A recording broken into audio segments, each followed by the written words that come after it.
Hai semuanya, pada kesempatan kali ini saya akan memberikan dan memaparkan kepada kalian mengenai suatu fenomena alam yang tidak asing lagi untuk kalian jumpai berkaitan dengan konsep matematika. Untuk kita ketahui bahwa keindahan dari matematika ini sendiri dapat terlihat dan tercermin melalui berbagai fenomena alam yang akan saya paparkan, yaitu tentang kepingan salju. Dan mengenai konsep matematika yang sesuai dengan penggambaran fenomena tersebut dapat terlihat dan dijelaskan melalui konsep simetri. Tanpa menunggu lama-lama lagi, mari kita simak penjelasan dari video ini. Simetri adalah konsep yang umum ditemukan dalam matematika, terutama geometri, tetapi juga sering dibahas dalam seni dan desain. Objek yang memiliki simetri dapat dibagi menjadi beberapa bagian yang identik. Ketika sebuah objek memiliki simetri, kita mengatakan bahwa itu simetris. Ketika suatu objek tidak memiliki simetri, kita mengatakan bahwa itu asimetris. Selama berabad-abad lamanya, bentuk simetris telah menjadi hal yang mencengangkan orang-orang yang bergerak di bidang filosofi, astronomi, matematika, fisika, arsitektur, dan bahkan seniman. Simetris erat hubungannya dengan keindahan, baik di alam maupun di dalam kehidupan sehari-hari yang kita lakukan. Simetri berasal dari kata Yunani yang berarti mengukur bersama, dan banyak digunakan teori simetri ini di dalam studi geometri.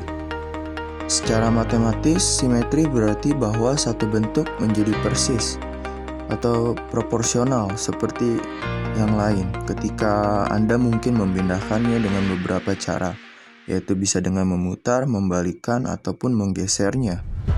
Agar dua objek simetris, mereka harus memiliki ukuran dan bentuk yang sama, dengan satu objek memiliki orientasi yang berbeda dari yang pertama. Konsep simetri itu sendiri berasal dari Italia pada awal abad Renaissance.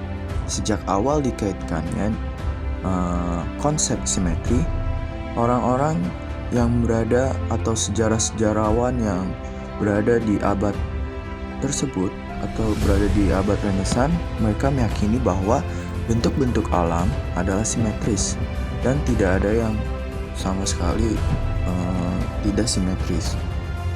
Kemudian Michael Seltzer menyebut bahwa hal itu adalah norma simetri. Norma simetri akhirnya kemudian diadopsi di seluruh Eropa Barat yang sampai hari ini kita mempelajarinya dalam sebuah teori atau konsep mengenai simetri. Simetri ada di dalam kehidupan kita, bisa dilihat sebagai contohnya mengenai kepingan salju. Pernahkah Anda melihat dan memegang salju dan kemudian bertanya, mengapa kepingan salju simetris? Dan pernahkah Anda juga mendengar bahwa kepingan salju tidak ada yang sama dan berbeda? Kepingan salju ini simetris karena mencerminkan urutan internal molekul air ketika mereka mengatur diri dalam keadaan padat atau proses kristalisasi. Menurut seorang profesor kimia di Vassar College, yaitu Miriam Rossi, molekul air dalam keadaan padat seperti es dan salju dapat membentuk ikatan lemah yang disebut ikatan hidrogen satu sama lainnya. Susunan yang terbentuk ini akan menghasilkan bentuk serpian salju yang membentuk bidang 6 atau sisi 6 yang disebut sebagai heksagon yang simetris. Pada kenyataannya, ada banyak jenis kepingan salju yang berbeda. Diferensiasi ini terjadi karena setiap kepingan salju adalah kristal terpisah yang terjadi pada kondisi atmosfer tertentu, terutama suhu dan kelembapan di mana ia terbentuk. Kemudian dalam proses pembentukan kristalisasi es atau kepingan salju, suhu awan menentukan bentuk kristal es. Demikian juga jumlah uap air di awan menentukan ukuran kristal es. Semakin banyak uap air akan menciptakan kristal yang lebih besar. Ketika beberapa kristal es saling menempel, mereka akan membentuk kepingan salju. Ketika kepingan salju jatuh di udara, berputar-putar dan berputar, mereka masing-masing mengambil jalan yang berbeda ke tanah. Nah, setiap kepingan salju yang jatuh dan mengapung melalui awan dengan suhu dan tingkat kelembapan yang berbeda, hal ini membentuk setiap kepingan salju secara unik berbeda satu dengan yang lain. Dua kepingan salju dari awan yang sama akan memiliki ukuran dan bentuk yang berbeda karena perjalanan mereka ketika sampai ke tanah. Anda mungkin tidak pernah menemukan pasangan kepingan salju yang identik, tetapi kepingan-kepingan salju tersebut dapat dikelompokkan berdasarkan kesamaan dalam polanya. Orang yang mempelajari kepingan salju ini mengelompokkannya menjadi bentuk-bentuk seperti bintang, seperti pakis, jarum, dan banyak lainnya.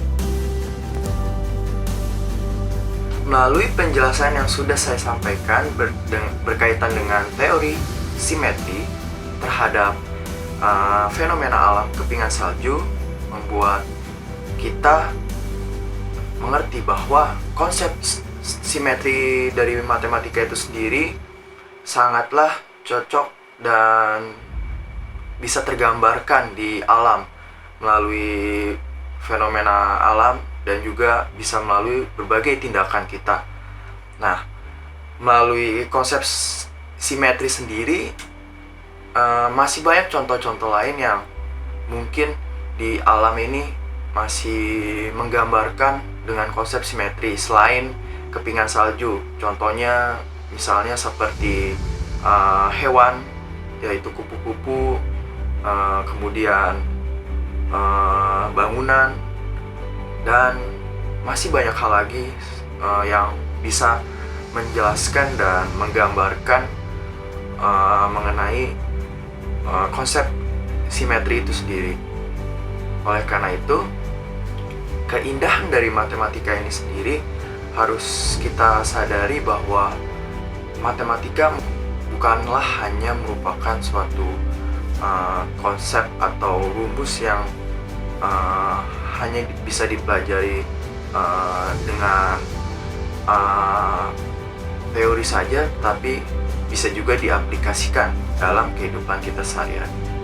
Kiranya melalui video yang telah saya sampaikan pada kesempatan kali ini dapat bermanfaat bagi kalian semua. Dan terima kasih sudah menonton.